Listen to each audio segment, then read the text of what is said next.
विख्या कंकर तो क्या करेंगे शिवशंकर। जहां पाक पे टूटा यूरोप और भारत का कहर, तो वहीं भारत ने चुपचाप दाग दी मिसाइलें। पाकिस्तान को सजा मिल रही है बिचौलिया बनने की, और ये बिचौलिया पाकिस्तान बना था चीन के लिए। कंगाल पाकिस्तान पर बहुत बड़ा तबाही वाला बम फटा है। जानेंगे इन खबरों को विस्तार से। किस हद तक चीन जा सकता है और पाकिस्तान से क्या क्या करवा सकता है, सुनकर आप अपना माथा पकड़ लेंगे। चीन के लिए मिडिल मैन बना था पाकिस्तान, और ये तो सर्वविदित है कि मिडिल मैन ही कुचाता है जब भी कोई मसला खड़ा होता है। सबका कहर टूटता है तो मिडिल मैन पर ही टूटता है। बस वही हो रही है पाकिस्तान की जबरदस्त कुटाई, और सबसे ज्यादा नुकसान का टोकरा भी इमरान खान के सिर पर है। इधर बीच आपने ध्यान दिया होगा, कुछ महीनों से हथियारों के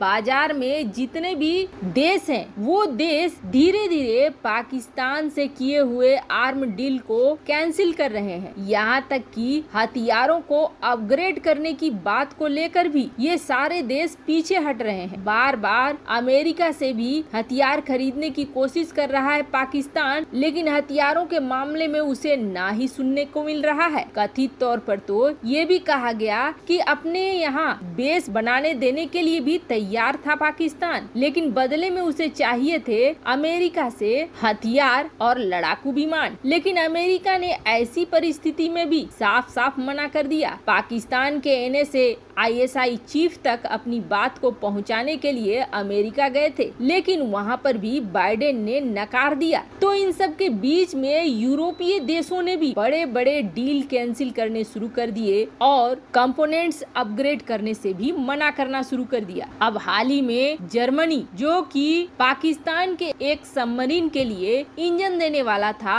उसने भी डील को कैंसिल कर दिया, मना कर दिया। और इतने तक नहीं रुका हुआ है, यूरोपीय देशों को अगर पता चल जाता है कि कोई कंपोनेंट जा रहा है पाकिस्तान को, तो वो उस सौदे को भी कैंसिल करवा दे रहे हैं। मामला इतना ही नहीं बढ़ गया है, एक छोटे से ड्रोन के लिए भी अब पाकिस्तान के ऊपर कड़ा एक्शन ले रहा है यूरोपीय देश। अगर ड्रोन के लिए डील फाइनल करता है यूरोपीय देश में से किसी देश के साथ पाकिस्तान, और पता चलता है कि उस ड्रोन में कोई कंपोनेंट है जो लगा हुआ है यूरोपीय देशों का या नाटो देशों से, तो वो डील कैंसिल हो जा रही है। अब आप सोचेंगे कि अचानक यूरोपीय देश इतना ज्यादा नाराज क्यों हो गए, गुस्से में क्यों आ गए। अब स्थिति ये है कि एक भंडाफोड़ ने सारे तमाशे, सारे खेल को सामने लाकर रख दिया। पाकिस्तान की स्थिति खुद ऐसी है कि PM हाउस को रेंट पर डाल रहे हैं, कर्ज के लिए जगह जगह घूम रहे हैं। तो फिर आखिर पाकिस्तान के पास पैसा कहां से आता है हथियारों को खरीदने के लिए, और कौन है जो फंड देता है। तो खुलासा ये हुआ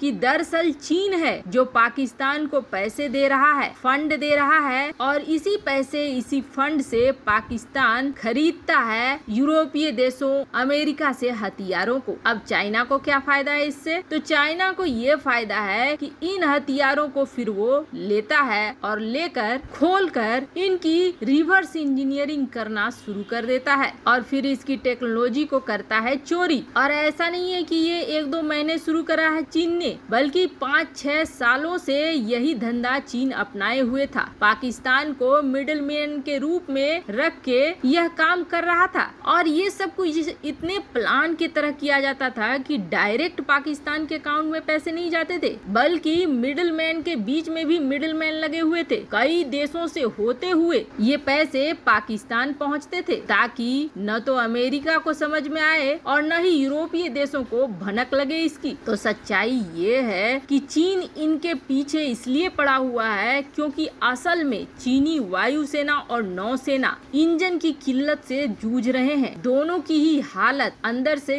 बहुत खराब है, क्योंकि इनके पास जो भी हथियार हैं वो सोवियत संघ के जमाने के टेक्नोलॉजी वाले हैं। जो शिप्स हैं, डिस्ट्रॉयर हैं, ये काफी पुरानी टेक्नोलॉजी पे बेस्ड हैं। अब इसी के लिए चीन इन टेक्नोलॉजियों को चुराने में लगा हुआ है और मिडिल मैन की भूमिका में है पाकिस्तान, जिस पर यूरोपीय देश अब प्रतिबंध लगाने शुरू कर रहे हैं। यूरोपियन टेक्नोलॉजी सोवियत संघ के जमाने की टेक्नोलॉजी से कहीं आगे है और चीन नई टेक्नोलॉजी में अपना एनर्जी और निवेश लगाने के बजाय टेक्नोलॉजी को चुराना ज्यादा बेहतर ऑप्शन समझता है। भारत बहुत ही खास मिसाइल पर काम कर रहा था और इस मिसाइल पर काम करना भारत ने तब बहुत तेज कर दिया जब गलवान घाटी की हिंसा हुई। तब ये समझ में आ गया कि चीन रुकने वालों में से नहीं है और चीन से मुकाबला बहुत ही कड़ा होने वाला है। भारत बहुत अच्छे से समझ गया था कि चीन अब बिल्कुल खून खराबे और हिंसा वाले रास्ते पर ही जाएगा, इसलिए भारत ने भविष्य की तैयारियां शुरू कर दी। लेकिन इस मिसाइल की खासियत दूसरे मिसाइलों से बहुत ही ज्यादा अलग।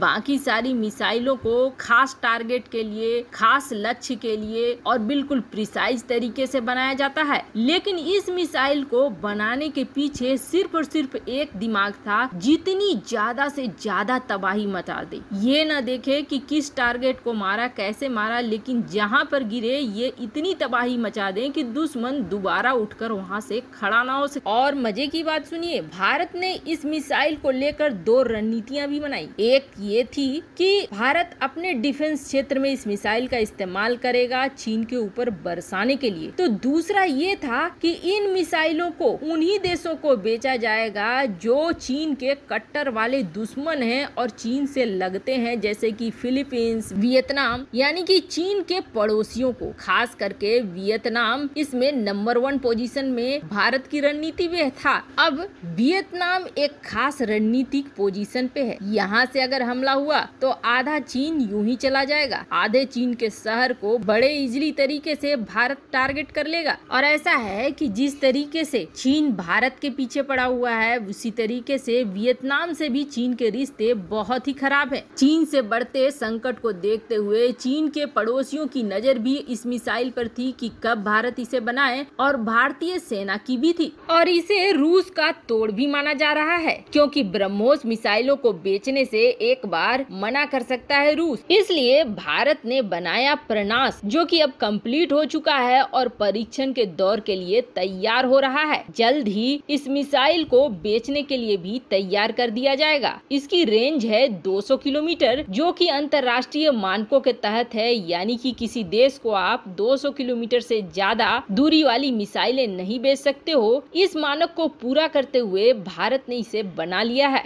अब रूस भी अगर चाहेगा कि ब्रह्मोस न बेचे भारत, तो इस मिसाइल को थमा देगा भारत चीन के पड़ोसियों को, और 200 किलोमीटर ही चीन के पड़ोसियों के लिए बहुत बड़ा वरदान बन जाएगा, क्योंकि यहाँ से आधा चीन नप जाएगा। वैसे आपको क्या लगता है, भारत इस नई मिसाइल को चीन के पड़ोसियों को देकर सही करेगा या गलत? कमेंट कर अपनी राय जरूर बताएं। जल्द मिलते हैं अगले वीडियो में नई खबर के साथ।